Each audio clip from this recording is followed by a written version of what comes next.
Aujourd'hui, j'ai deux nouvelles à vous annoncer.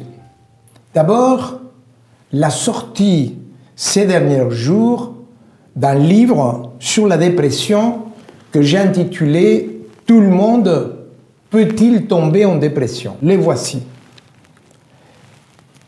À la question « Tout le monde peut-il tomber en dépression ?» je réponds non. Tout le monde ne tombera pas en dépression.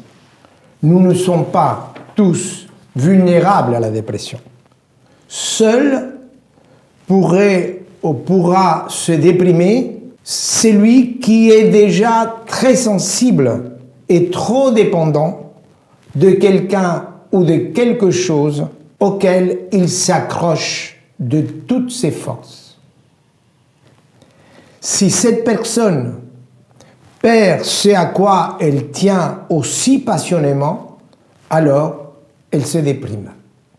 Voilà donc la première nouvelle, la parution là en librairie, vous pouvez le trouver, du « Tout le monde peut-il tomber en dépression ?» livre qui a été publié aux éditions Payot. La deuxième nouvelle, celle qui va nous occuper maintenant pendant une demi-heure, c'est de vous parler de ceux parmi nous qui se sont déprimés parce qu'ils ne supportaient plus l'oppression de cette épidémie interminable que nous subissons aujourd'hui. Je suis à bout, tout m'énerve, me disent-ils. J'en peux plus des fatigues, je n'ai qu'une envie, tout laisser tomber. Voilà ce que j'entends de mes patients actuellement qui me parlent et certains qui se dépriment. La situation est dramatique. Nous savons que toutes les mesures préventives qui sont prises actuellement contre ce mal invisible et insidieux qu'est la Covid-19, toutes les mesures, bien que nécessaires, ont des conséquences néfastes sur le moral de beaucoup d'entre nous. Le remède s'avère aussi dangereux que le mal. Le nombre de personnes déprimées a triplé depuis l'apparition de l'épidémie dans le monde et s'est décuplé durant ces 4 derniers mois.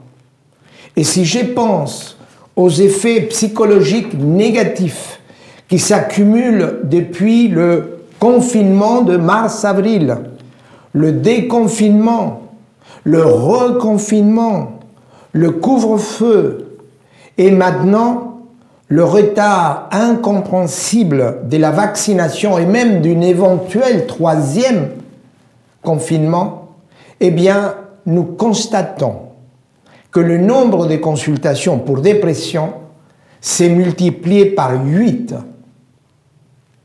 De nombreux collègues à l'hôpital, dans leur cabinet, et moi-même, nous recevons en ces moments de plus en plus des patients qui se dépriment et toujours pour les mêmes raisons. J'étais tellement surpris par cette sorte de dépression épidémique que je l'ai baptisée dépression Covid-19. Dépression que je considère comme une variante inédite de la dépression classique. Pour mieux cerner la dépression Covid-19, que je voudrais vous rappeler que la dépression que nous connaissons est une maladie qui consiste dans l'appauvrissement anormal de nos émotions. Dans la dépression, nos émotions sont éteintes. Le déprimé souffre d'une tristesse tenace, s'enferme en lui-même, se maltraite et se méprise. Il ne s'aime pas. Il est constamment fatigué et sans énergie. Fréquemment, la dépression est provoquée par un choc émotionnel chez une personne déjà très sensible.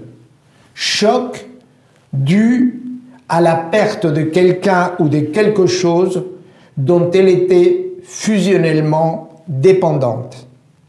Certains, je parle toujours de la dépression classique.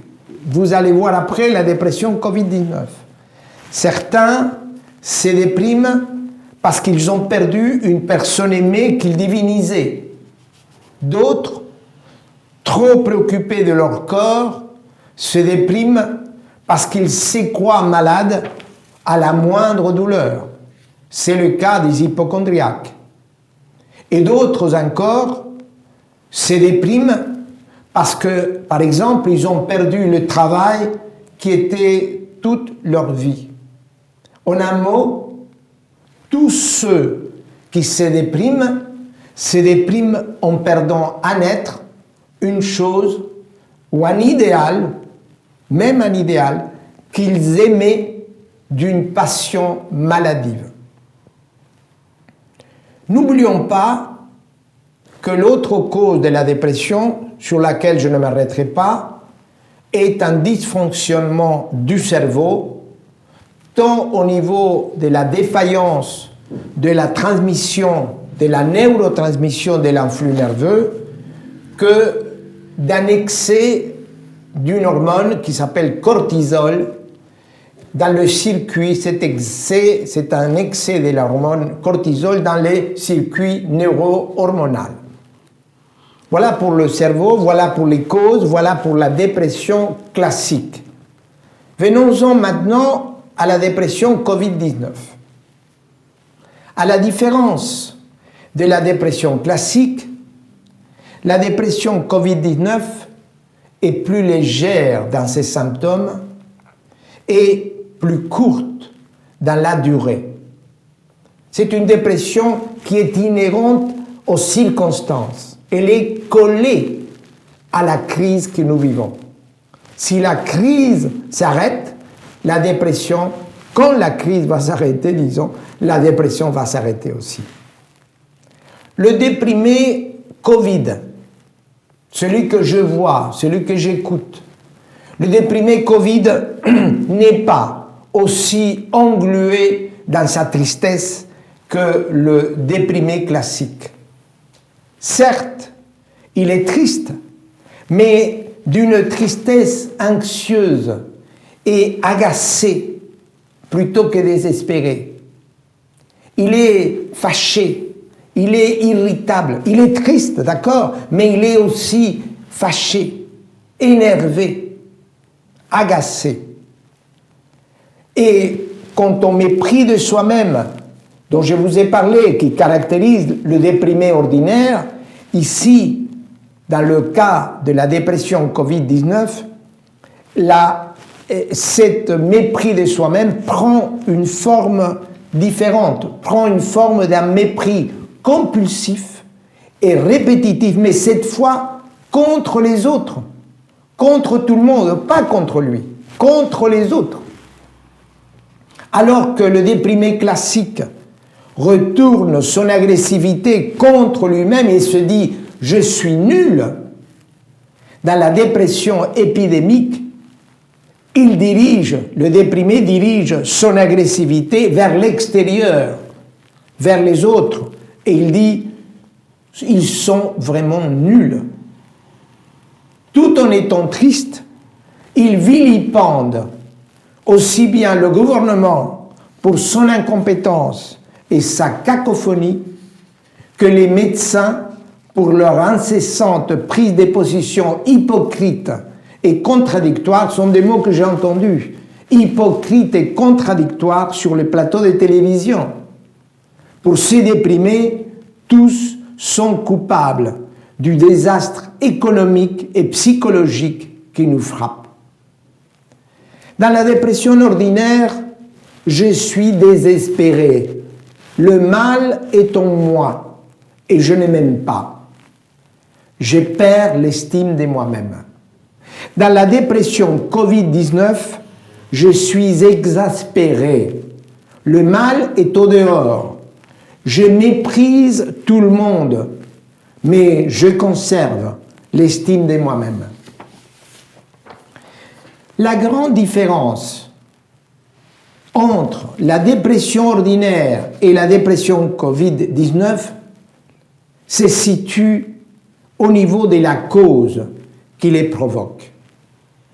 La dépression épidémique, que j'essaye de vous présenter aujourd'hui, la dépression épidémique ne se déclenche pas avec la disparition brutale de ce que nous avions divinisé. Ce que j'ai appelé tout à l'heure ne se déclenche pas avec un choc émotionnel précis. Non. La dépression Covid-19 se déclenche, et voilà l'idée importante que je voudrais vous faire sentir, c'est ça qui m'a conduit à faire cette conférence, à m'intéresser à ces problèmes. La dépression Covid-19 se déclenche avec une accumulation, ces mots-là, accumulation, et c'est essentiel, se déclenche avec une accumulation insupportable d'angoisse depuis le début de l'épidémie. L'angoissé, futur déprimé, s'inquiète et s'affole si souvent que peu à peu l'angoisse agit en lui comme un acide corrosif qui le ronge et le déstabilise. À force de se sentir harcelé par les frustrations et les privations continuelles imposées par la crise sanitaire, il ne sort plus de chez lui, il ne interagit plus avec les autres, il ne se distrait plus. Eh bien, cette déprimé, ou cet angoissé futur déprimé, eh bien, il s'énerve. C'est très important. Il s'énerve. Il devient vindicatif. Il s'épuise physiquement, moralement, il tombe en dépression.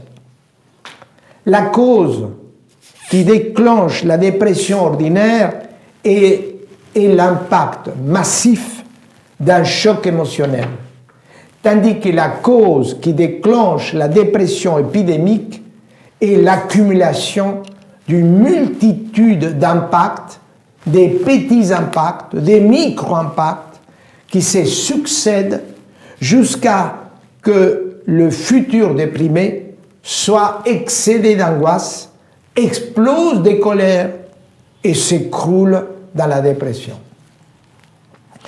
Je voudrais être schématique et vous proposer la gradation suivante.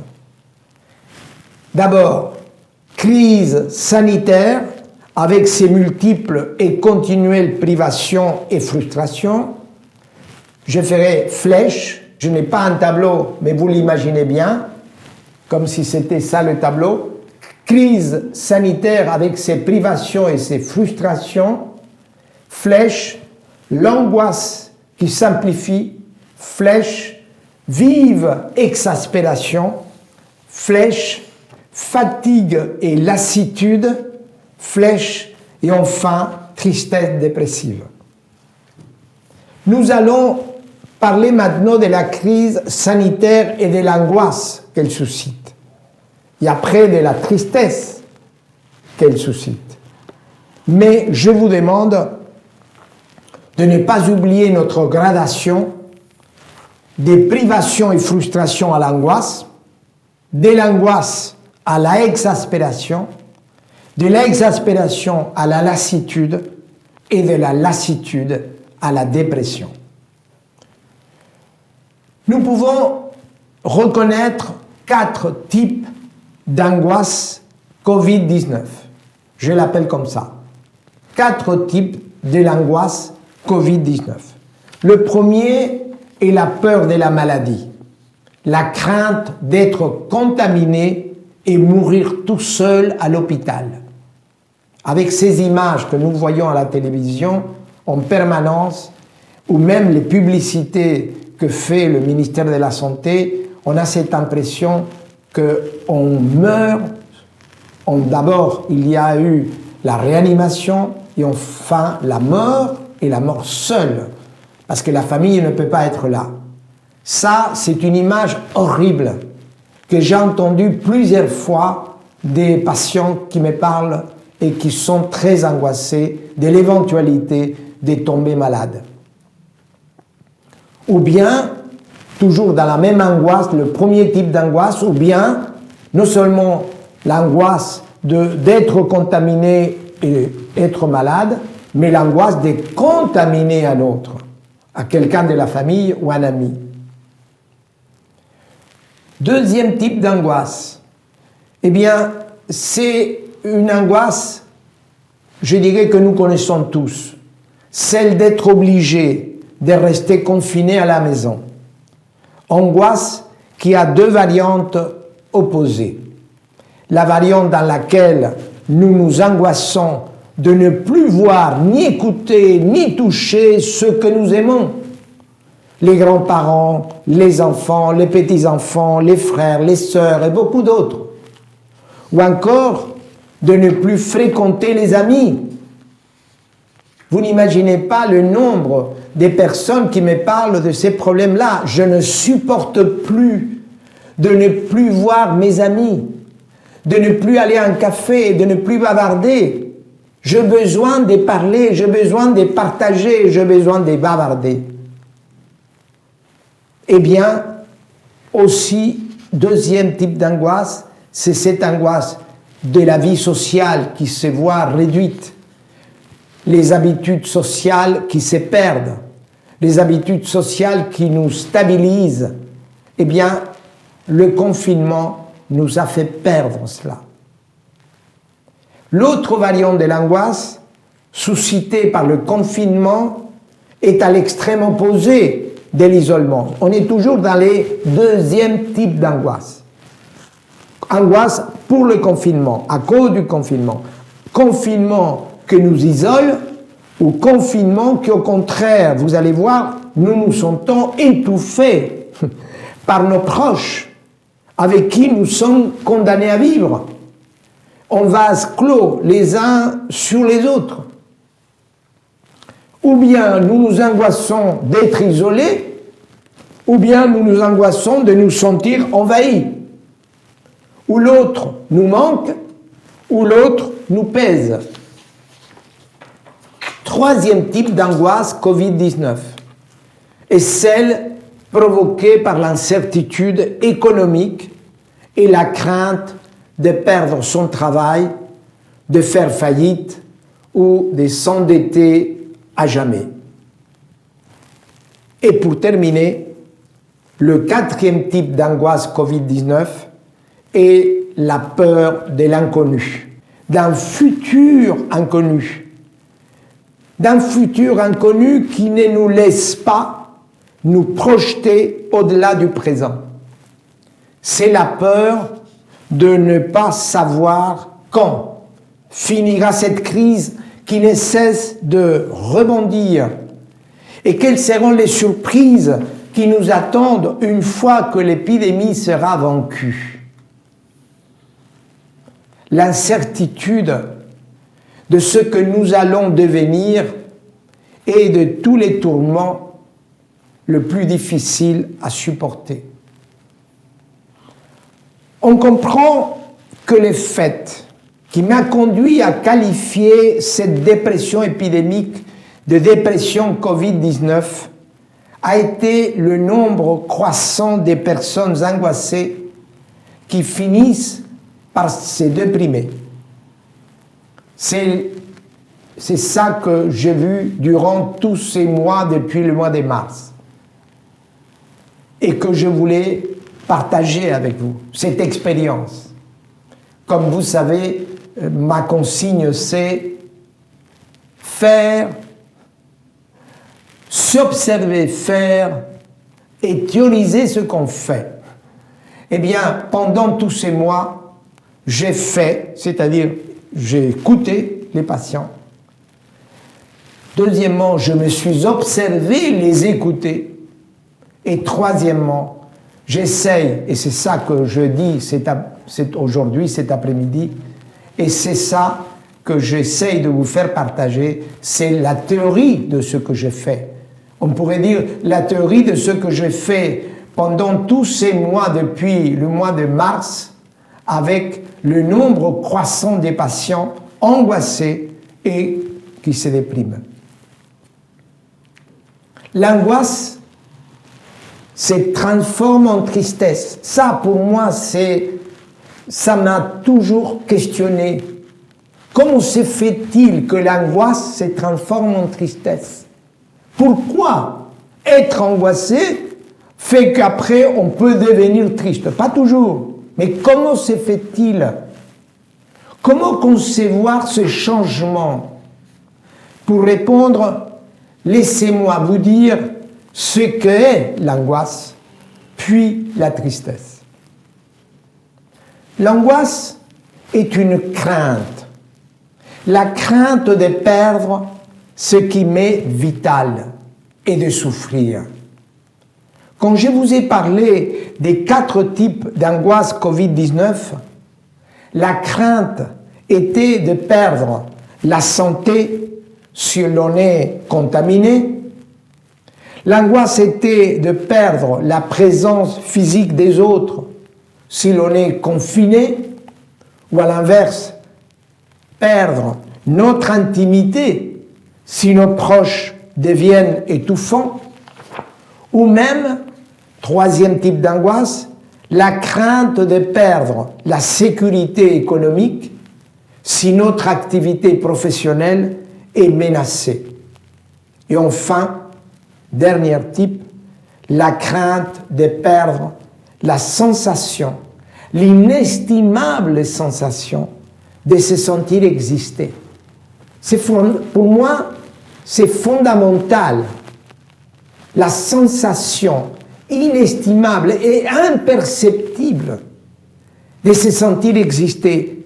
Eh bien, je pense qu'il y a l'angoisse de perdre quelque chose d'essentiel qui me permet de me sentir exister, c'est d'avoir un avenir, d'avoir un horizon, d'avoir un lendemain qui nous attend. Il me faut un horizon vers où aller pour sentir que j'existe. Sans doute, dans cette période stressante que nous traversons, chacun de nous se rend compte de ce qui lui est vital. Justement, qu'est-ce qui est vital? Vous n'imaginez pas, cette conférence m'a permis de cerner ce qui nous est vital. Ce sont des évidences, mais c'est bien d'avoir le sentiment de les cerner et de pouvoir vous les transmettre. Vous le savez déjà. Je ne ferai que dire ce que vous savez déjà. Si je devais décliner ce qui nous est vital et que nous craignons de perdre, ou que nous sommes trop angoissés de perdre, donc futurs déprimés, eh bien je vous propose les formules suivantes. Ce sont les formules qui me sont apparues pour bien définir ce qui nous est vital.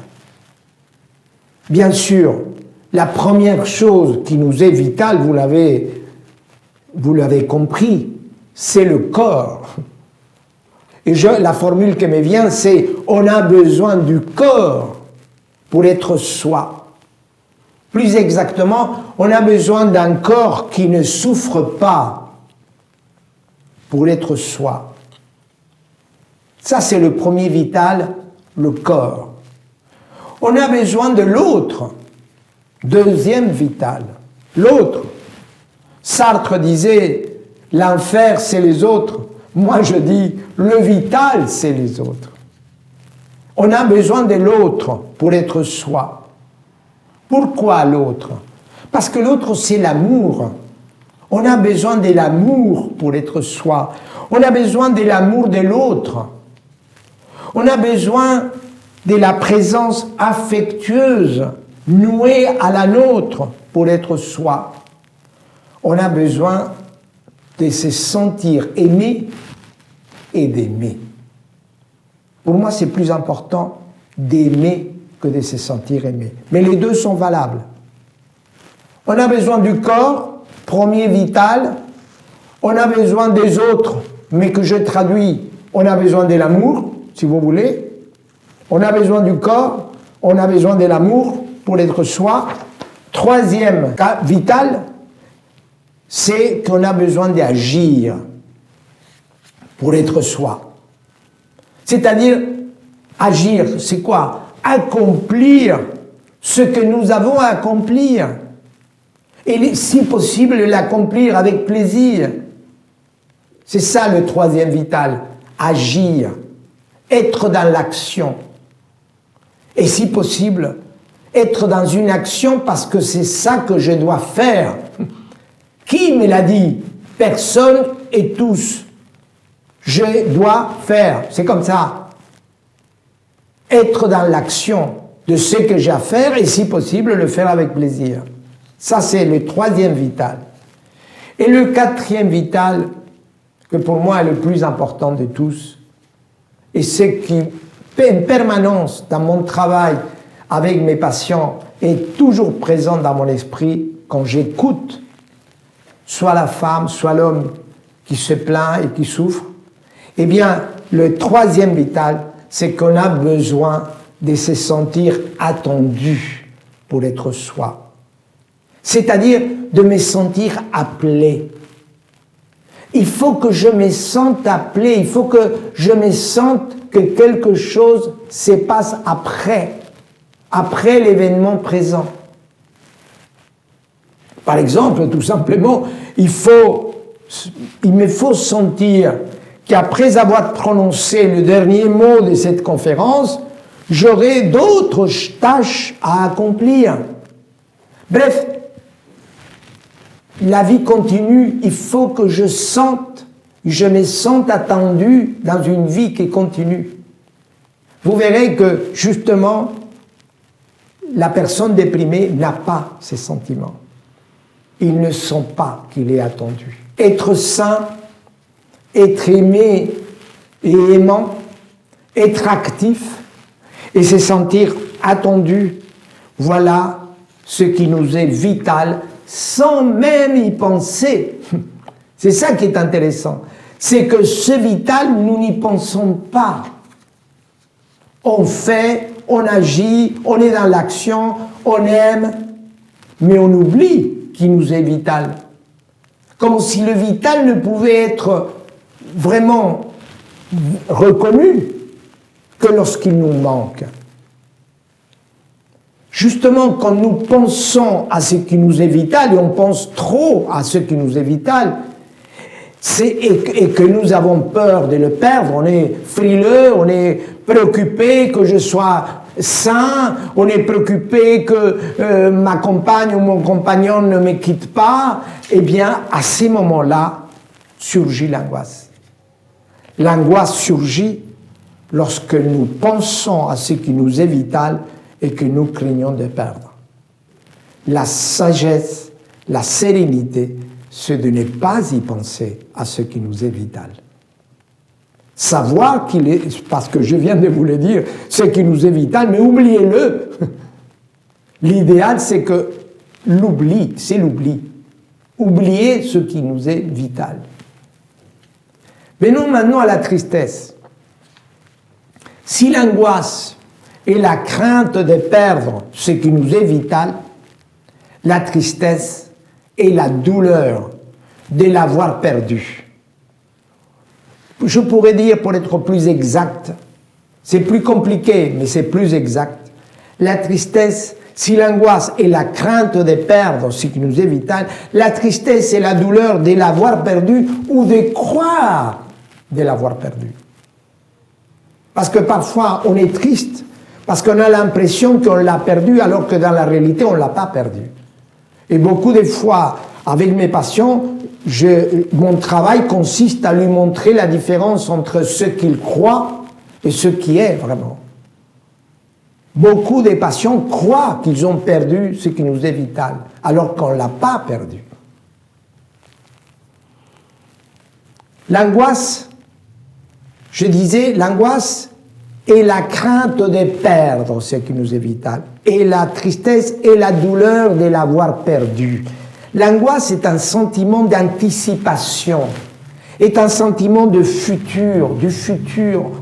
C'est le futur qui angoisse. La tristesse est un sentiment de désolation.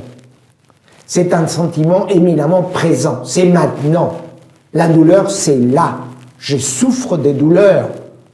L'angoisse, c'est je souffre d'une douleur à venir, probable, et je garde l'espoir que peut-être il ne viendra pas. Dans la dépression Covid-19, je suis triste. Je ne suis plus l'angoissé de tout à l'heure. Je suis maintenant triste. Je suis triste parce que je viens de découvrir que je suis malade. On m'a fait un PCR et on a constaté que j'étais positif. Eh bien, à ces moments-là, peu importe si ça va évoluer ou pas évoluer, si ça sera une maladie de virus, d'être positif qui va durer pendant 3 semaines ou la mort, bref, à ces moments-là, je me déprime. Je suis une personne sensible que, ayant eu un test positif, aussitôt, j'écoute la nouvelle et je tombe en dépression. Ou bien dans la dépression Covid-19, quand à cause du confinement, j'ai dû me séparer de la femme que j'aime parce que nous ne nous supportions plus. Le confinement a été tel, vous savez qu'actuellement, on a constaté une augmentation des violences conjugales devues au confinement. Eh bien, effectivement, le confinement peut créer une situation de grande tension au sein d'un couple qui peut conduire à la séparation et par conséquent à la dépression de l'un ou l'autre des partenaires. Ou même une autre situation de dépression Covid-19, c'est quand je me dis, l'homme d'affaires, l'entrepreneur, qui se dit que tout est fini, que je dois fermer mon entreprise et que je ne pourrai jamais me relever. Alors, je me déprime. Et enfin, je suis tout aussi triste, déprimé Covid-19 que je suis, quand je me dis, à tort ou à raison, qu'il n'y a plus d'avenir et que je ne sais plus quoi faire de ma vie maintenant. Je pense ici à un patient, Alexandre, propriétaire d'un cinéma de quartier, qui est entré récemment en dépression lorsque le gouvernement français a annoncé le 15 décembre 2020 que toutes les salles de spectacle devaient rester closes jusqu'à une date indéterminée. Avant cette annonce, Alexandre, que je reçois depuis le mois de novembre 2019, avant cette annonce, Alexandre souffrait déjà d'une angoisse qui s'était amplifiée au fur et à mesure de la survenue des mauvaises nouvelles touchant le monde de la culture et à l'idée de devoir fermer définitivement sa salle de cinéma. Aussitôt après l'annonce de décembre, Alexandre s'est montré très énervé contre les autorités arbitraires et l'inertie des associations de défense du cinéma. Très vite sont apparus les premiers symptômes d'une dépression. Il est devenu triste, abattu, et ne voulons plus continuer à se battre pour sauver son entreprise. En résumé, lorsqu'un malheur est pressenti, émerge l'angoisse.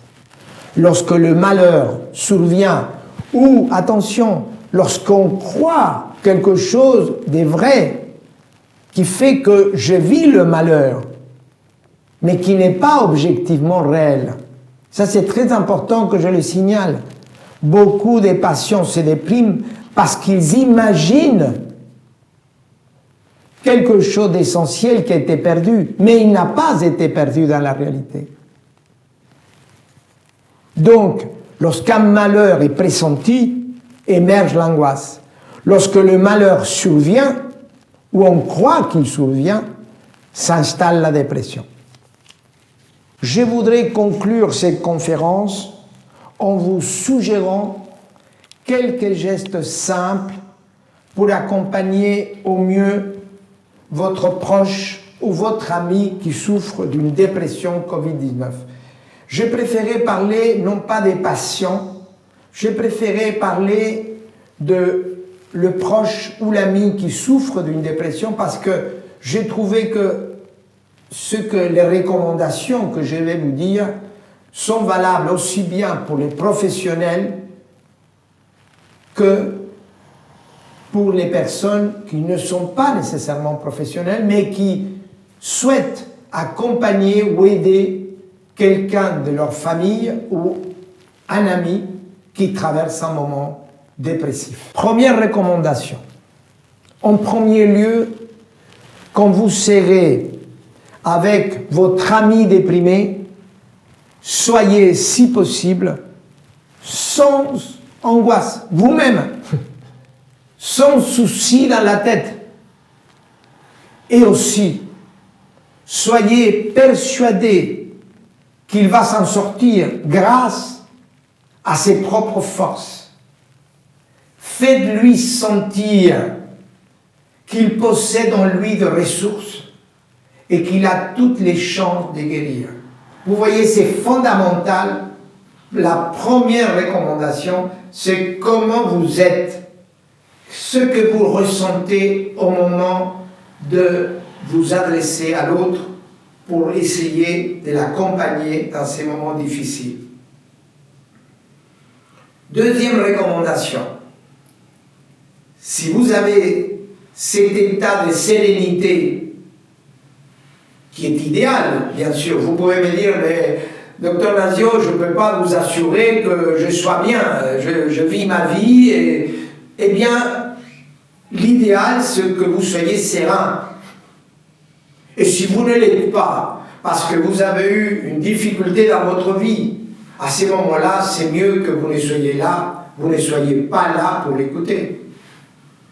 Mais si vous avez cet état de sérénité, transmettez-lui cet état de sérénité. Spontanément, tout naturellement, sans même vous rendre compte. C'est fondamental. Il ne faut pas se dire « je suis serein, je vais lui transmettre ma sérénité ». Surtout pas. Ça, alors là, ça ne marchera pas. Il faut que vous soyez serein et très concentré dans le monde intérieur de l'autre. Troisième recommandation, mais comment transmettre cet état de sérénité? Eh bien, ma réponse est celle-ci. C'est la manière de lui parler. Si vous le reconfortez, souvenez-vous que l'essentiel, ce ne sont pas les mots que vous lui dites, mais la conviction avec laquelle vous les lui dites. Une autre recommandation. Parfois, un silence dense et ému, votre présence silencieuse mais chaleureuse et plus pénétrante que toutes les paroles de soutien que vous pouvez lui dire. Encore une autre recommandation. Ne discutez pas avec votre ami déprimé les motifs qui, selon lui, justifient sa souffrance. N'entrez pas dans ses plaintes ou dans ses lamentations. Laissez-le se plaindre. Et avec respect, c'est fondamental, avec respect, écoutez-le sans le contredire. J'ai résumé ici 3 antidotes contre la tristesse. je me suis dit que c'était bien de formuler les choses comme ça. Il y a 3 antidotes contre la tristesse. D'abord, susciter chez votre ami déprimé une pensée positive sur lui-même. Par exemple, proposez-lui de parler d'un moment heureux de son enfance. Et même, comme je procède avec certains de mes patients déprimés, proposez-lui de vous montrer une photo de famille, une vieille photo.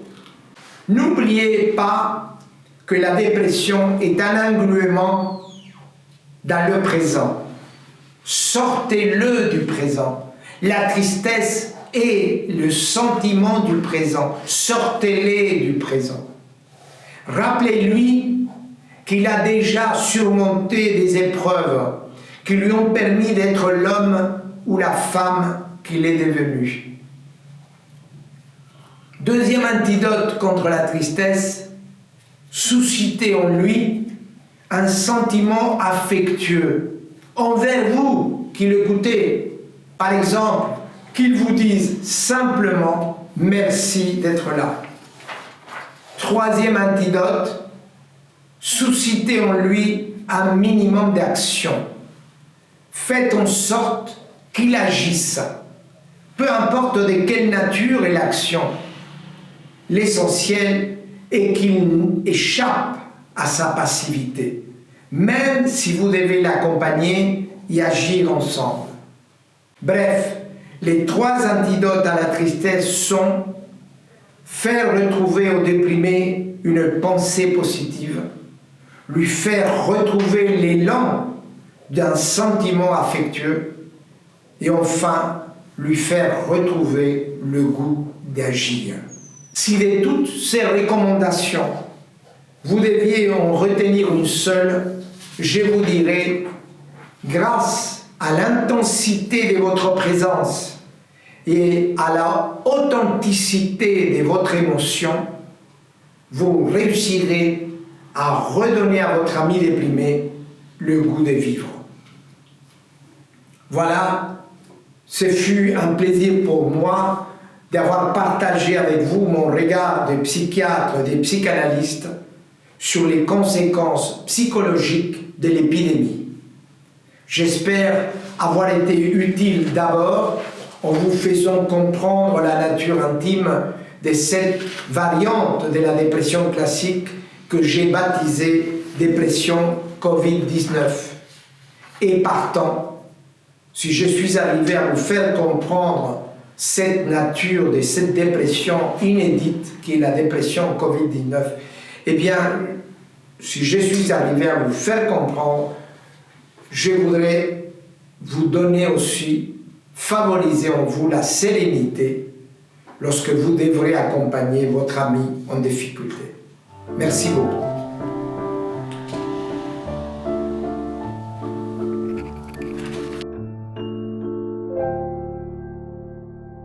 Avant de nous quitter, j'aurai plaisir à vous lire la dernière page du livre qui vient de sortir. Dans cette page, je parle de notre métier d'analyste et je le fais d'une manière qui m'est très personnelle. Voici ce que j'écris. Nous savons que le travail est un excellent remède pour éviter la dépression. Chaque fois que je donne un rendez-vous à un patient, chaque fois que j'engage une cure, chaque fois que j'écris les premières lignes d'un texte, chaque fois que je fais une conférence comme celle que vous venez d'entendre, j'affirme, sans m'en rendre compte, la volonté de persévérer dans mon être, de continuer à être, de vouloir exister le plus possible et développer au maximum mes potentialités. Cette poussée vers l'avant, ce désir de persévérer dans ce que je suis pour être mieux que je ne suis, cette volonté renouvelée chaque jour est mon idéal le plus cher. Aussi, je vous confierai que l'idéal qui me guide n'est pas tant de réussir que de persévérer, d'avoir la ténacité d'accomplir ce que je dois accomplir. Incontestablement, l'effort est plus précieux que l'œuvre à laquelle il aboutit, car grâce à l'effort, on savoure la joie intime de vaincre les résistances du quotidien et d'exister pleinement. Et je termine avec ce dernier paragraphe. Dirons-nous alors que notre pratique nous préserve de nos propres tristesses?